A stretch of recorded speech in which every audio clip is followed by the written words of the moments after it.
nơi pe đai tham một pol solar dương miền tham một pol cục ròn vĩnh viên nâng bọt lên từ solar đại xoay robotสำหรับคอมตัตเตอร์មានទូនីតិភ្ជាប់នឹងផ្ដាច់ចរន្តហើយកុំតាក់ទ័រយើងនេះយើងប្រើ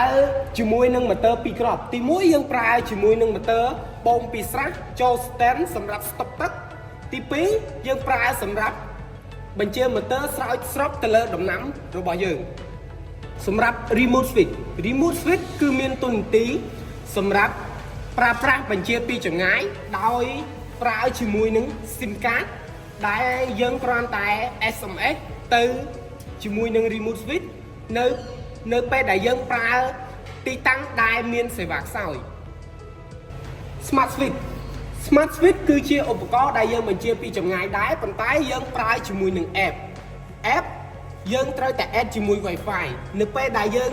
នៅឆ្ងាយយើងគ្រាន់តែមានទូរស័ព្ទដែលភ្ជាប់ជាមួយ Wi-Fi យើងអាចបញ្ជាពីចម្ងាយឲ្យវាភ្ជាប់ផ្ដាច់អូតូបាន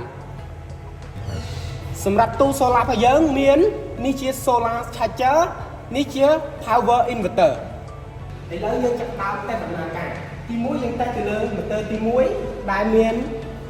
hand សម្រាប់ឲ្យវាបូមទឹកអូតូទី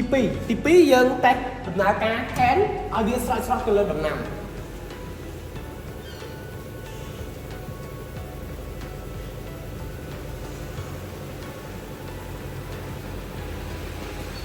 ពេលនេះយើងតែអូតូម៉ូទ័រទី1នៅពេលដែលយើងកាច់មកអូតូគឺវាដើរអូតូព្រោះយើងភ្ជាប់ជាមួយពងអូតូនៅពេលដែលវាពេញស៊ីស្ទែមទឹក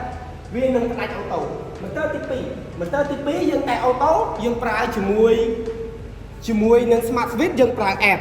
នៅពេលដែលយើងចង់ឲ្យវាដំណើរការយើងគ្រាន់តែចុចវា on វានឹងដំណើរការទៅលើម៉ូទ័រឲ្យវាស្រោចស្រពដំណាំ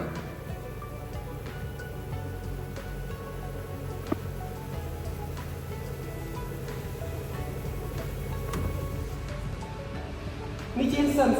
sensor វាមានទូនីតិសម្រាប់ត្រួតពិនិត្យសំណើមដីនៅពេលដែលសំណើមដីយើងគ្រប់គ្រាន់ sensor វានឹងផ្ដាច់អូតូទៅលើម៉ូទ័រទី2ដែលមានទូនីតិស្រោចស្រពទៅលើដំណាំរបស់យើងបាទសម្រាប់ការធ្វើបទបង្ហាញរបស់ខ្ញុំត្រូវបានបញ្ចប់ប្រសិនជាបងប្អូនមានចម្ងល់អាចខមមិនសាកសួរនៅខាងក្រោមបានហើយបើសិនជាបងប្អូនមានតម្រូវការបងប្អូនអាចទាក់ទងខ្ញុំបាន